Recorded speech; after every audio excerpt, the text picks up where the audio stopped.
Hi, I'm Ben Schreiber and welcome to the binary search song and code video. So if you're not familiar with binary search, here's how it goes. First, you're looking for a value, which we call a key, in a sorted list of values. So you're going to look at the middle position, and based on whether the value at the middle position is less than or greater than the key, we're going to rule out half of the values as our key. And we can do this because the list is sorted. This is what's called a divide and conquer approach. Now, if this doesn't sit well with you quite yet, I highly suggest you take a look at the binary search intuition video. But if you feel like you're ready, here is the song and code.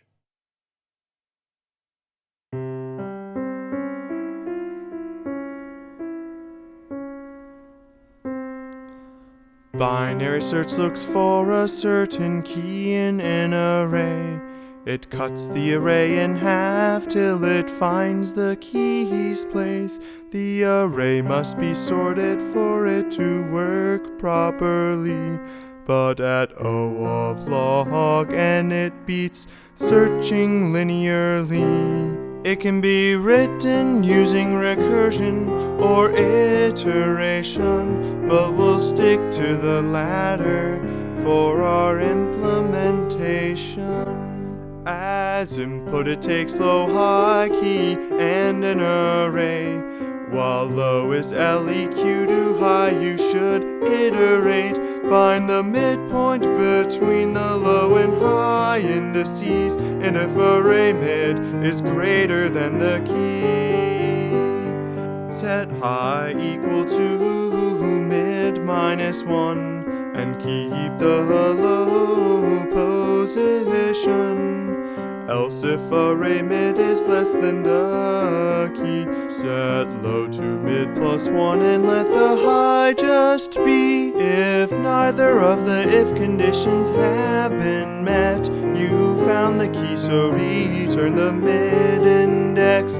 If from the while loop you happen to exit, then nowhere in your range does the key exist.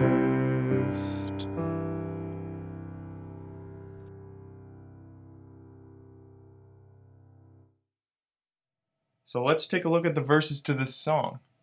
First, we begin with the analysis or descriptive verses. So first, binary search looks for a certain key in an array. So we're looking for a particular value that we're going to refer to as the key in an array of values. So you could be looking for a word in a dictionary. It cuts the array in half till it finds the key's place. Now, I'm going to read the next line, and it will make sense why it cuts the array in half. The array must be sorted for it to work properly. So, the reason why I can cut the array in half till it finds the key's place is because on each step, we look at the value at the middle position between the low and high indices. If the value at the middle position is greater than the key, then you only need to look at the values left of the middle position because the values right of the middle are going to be greater than your key. Likewise, if your key is greater than the value at the middle position, you only need to look at the values right of the middle position. So you can set your low to mid plus 1. So, but at O of log n, it beats searching linearly. By log n, I mean log base 2n, which tells us how many times the array can be cut in half, or how many times 2 should be multiplied by itself to render n, where n is the size of the list you are searching through. And it beats searching linearly, because linear search is where it looks through each value in the list until it finds the key. So binary search will look at most log base 2n elements, which is much preferable to all n elements. Next line, it can be written using recursion or iteration. We're going to do an iterative implementation, but we'll stick to the latter for our implementation. A recursive implementation will be just as good, where on each recursive call you change the value of either the low or the high index. A while loop will accomplish the same thing. So that concludes the lines of analysis. If you're only interested in the pseudocode, this is where you should start paying attention. As input, it takes low, high, key, and an array. So here it takes in a low index, a high index, a key, and an array. So for the sake of clarity, I will refer to the low as low index and the high as high index. And when we compute the mid, I'll refer to that as the mid index. So let's bring this line down. We'll just add it to the comments here.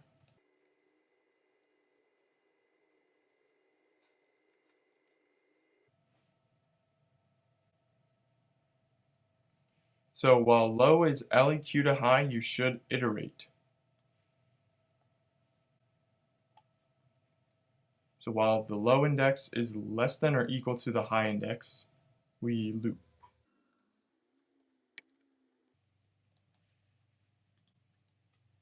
So when I put the hashtag next to a line, that comments it out so Python doesn't read it, because Python is not going to understand plain English like this. Okay, next line.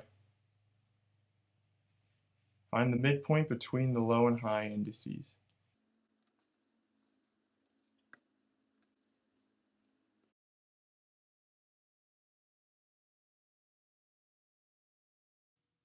So this way of declaring the mid index is fine for most situations, but if your data set is like really enormous, then the calculation where you're adding the low and high together could actually cause what's called integer overflow, where the data type is not big enough to store that sum.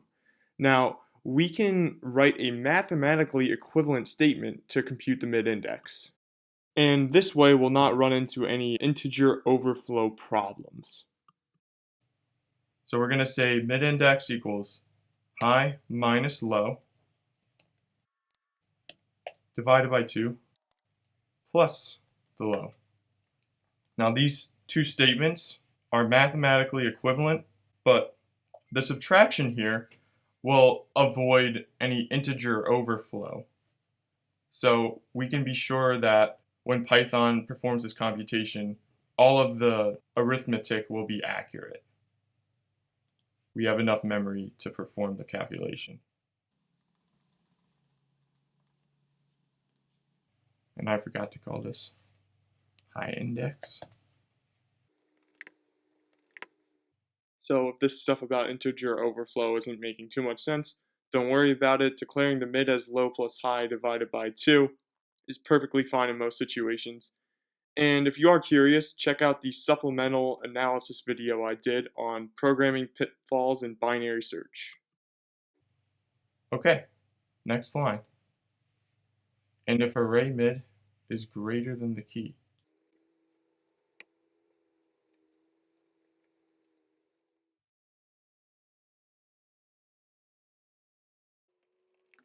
So we're accessing the mid index of the array. We're asking if it's greater than our key. Set high equal to mid minus 1 and keep the low position.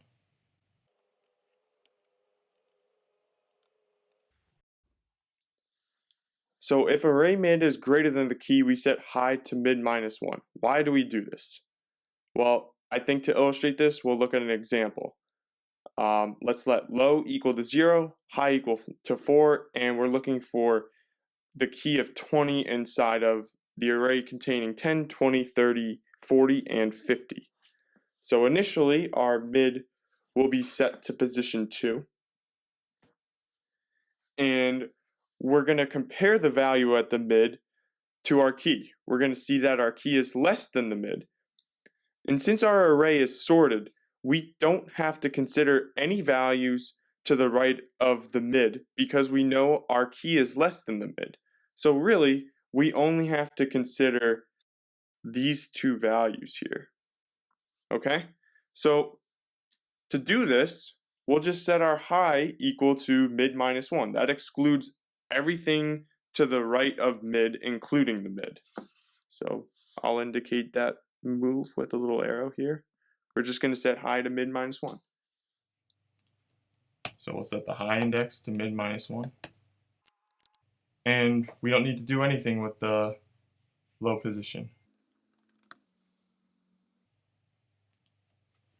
So now, else if array mid is less than the key, set low to mid plus 1 and let the high just be.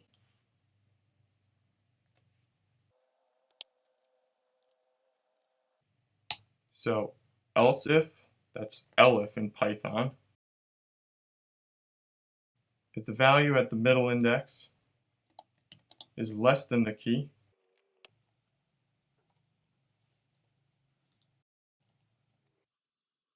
so when array mid is less than the key, why do we set low to mid plus 1?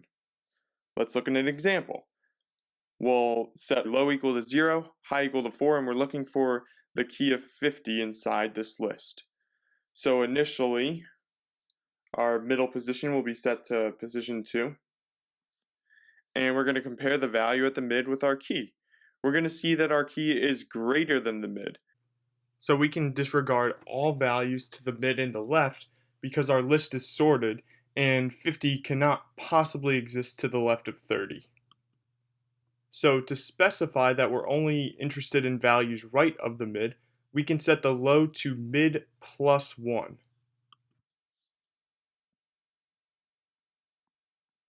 Again, since the key is greater than the mid, we only need to consider values to the right of it. And as you can see, our key is in that region. We set low to mid plus 1 and we let the high just be.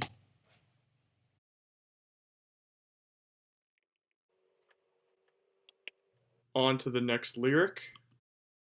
If neither of the two if conditions have been met, you found the key, so return the mid index.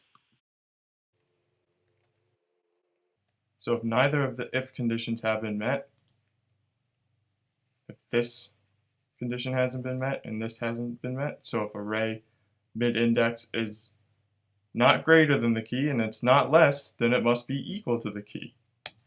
So we found the key at the mid index, and therefore we should return where we found it.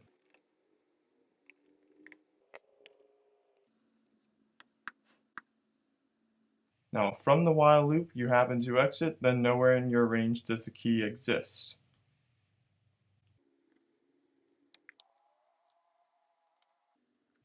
So if from the while loop you happen to exit, that means that the low index has either surpassed the high index or the high index has moved below the low index. So if it were to continue iterating after the low index has become greater than the high index, it would be looking for a value in an impossible range. How could your lower bound ever be greater than your upper bound? If this ever happens, that means that the key is not within the input low index and high index to the binary search function, in which case we will return -1 to indicate that binary search has not found the key at any valid position. You do need to be careful when you return -1 in Python, because if you try to index position -1 in our array, it will actually return the last value. So I've written a function here, evaluate output, that will check if binary search output -1. So here we ask if it is not -1, if we found the key, then we print out where we found it and the input low and high indices.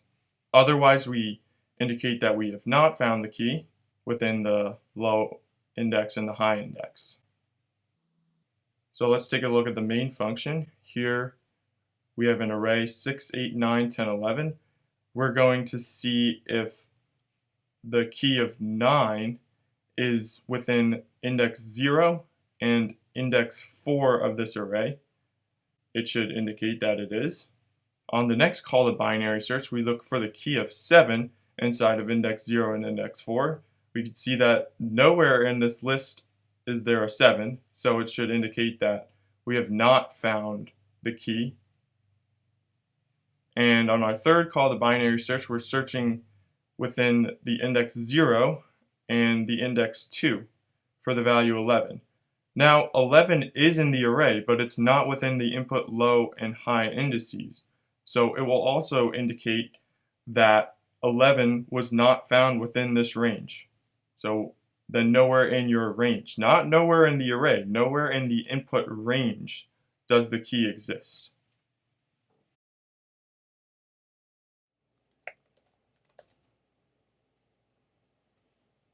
So binary search has found the key 9 at position 2 in this list. So at position 0 we have 6, at position 1 we have 8, and at position 2 we have 9. Good, binary search found this key. Now in the second call, binary search was looking for the key of 7, and it did not find it within the index 0, so the value there is 6, and index 4, the value there is 11. So it did not find it within that range. And on the third call, binary search was looking for 11 within index 0, so the value there is 6, and index 2, where the value is 9, so 11 did not exist within that range. And I think it did the trick. Now, I'm not going to test any more in this video, but it is never a bad idea to test on many different cases. So you may want to test on a list of size 1, list of size 0. You may want to set your low and high equal to each other in the input list. Try a bunch of different values for low and high to make sure that your logic is correct and there are no cases that will make your code crash. So I'd just like to add, you can see that the pseudocode lyrics pretty much follow a one-to-one relationship with the actual lines of code, and they really don't look that different. So for example, while low is LEQ to high, you should iterate. While low index is less than or equal to high index, you do a while loop. Or else if array mid is less than the key, elif array mid index is less than the key. Set low to mid plus 1 and let the high just be. Set the low index to mid index plus 1 and don't do anything to the high. So the code matches up pretty well to the lyrics, and this can be useful for you since binary search is surprisingly tricky when it comes to the details. For instance, on Wikipedia there's a story about John Bentley, a famous computer scientist, who was giving a course to professional programmers, and he gave binary search as an exercise for the class. And apparently 90% of the programmers made errors in their implementations of binary search. Now, I'm not sure what he considered to be an error, but the fact that these professional programmers still made mistakes on a very fundamental algorithm shows the importance of really having it down pat, and I encourage you to take advantage of this song to help you do that. So before I go, I'd like to make a quick dedication for my binary search song. So our first two dedicatees are Rivka and Elia Butsachin, hailing from Pinsk, Russia. And something tells me that this photograph was not taken during the summertime. Our next two dedicatees are the lovely Chaya Sara Dvoretsky and her husband, Louis Butsachin, the son of the first two dedicatees, and the two are apparently sitting in dining room chairs out in a field of some sort in Pinsk, Russia. And you have to give Louis credit here. I mean, he is wearing a very stylish yarmulke, along with a velvet jacket in apparently warm weather, and he is sporting a magnificent beard. So Louis here, he's got it going on. He's got a look. Our last dedicatee is Rukl Drimmer from Mihalin, Romania. Now, this picture here is taken in the year 1900 on the dot, before there were computers to sort and search through data, which may explain Rukl's apparent dissatisfaction. If you had to search through data by hand, you might not be too happy either. Those people were actually my ancestors, And the reason why I dedicated the song to them was because they're from Eastern European Ashkenazic villages and may have listened to songs with a similar tune as the binary search song, albeit with very, very different lyrics, radically different lyrics. But nonetheless, I thought it was fitting to dedicate it to them. So, thank you for watching.